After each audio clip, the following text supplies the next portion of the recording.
Hello everyone, welcome to Alex. So আজি আমি চাম এটা C সেটত আহা APSC C সেটৰ APSC C set 2021 ত আহা এটা ম্যাথছৰ কোৱেশ্চন। এই কোৱেশ্চনটো হৈছে আমাৰ পাৰ্সেন্টেজ।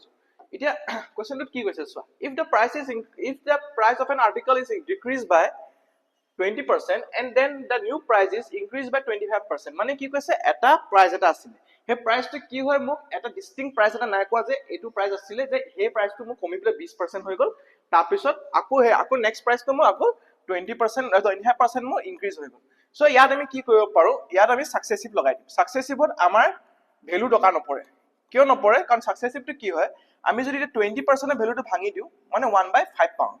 হল আমি সদায় কি লওঁ, ডিনোমিনেটৰটো আমি অৰিজিনাল ভ্যালু বুলি ধৰো, এইটো আমি সদায় অৰিজিনাল ভ্যালু বুলি আমি এজিউম কৰি লওঁ। হল মানে প্ৰথমত আমাৰ 5 আছিল, ডিক্ৰিজ হৈ পেলে আমাৰ 4 হৈ গল। হল সেকেন্ড টাইমত কি হল, আমাৰ 25% আকৌ ইনক্ৰিজ হৈছে। 25% ইনক্ৰিজ মানে কি হয় যে আমাৰ 25% এর ভ্যালুটো হল 1/4। ওকে 1/4 মানে 4 আছিল তোমাৰ 5 হৈ গল, ইনক্ৰিজ হৈ গৈছে ন, ইনক্ৰিজ হৈ গৈছে। প্ৰথমত ডিক্ৰিজ হল, প্ৰথম -1 হৈছে, এটো পাই এটো ডিক্ৰিজ হল, এটো পাই এটো ইনক্ৰিজ হৈ পেলে 5 হৈ গল। এতিয়া চোৱা, এটা সাকসেসিভত কি হয়, আমি ওপৰ পৰা তল লৈকে মাল্টিপ্লাই কৰো, বাকি ইফালে পৰা সিফাল আমি কি কৰো, আমি কাটাকাটি কৰো। এটা 5 to 5 যাবগে, 4 to 4 গুচি গল।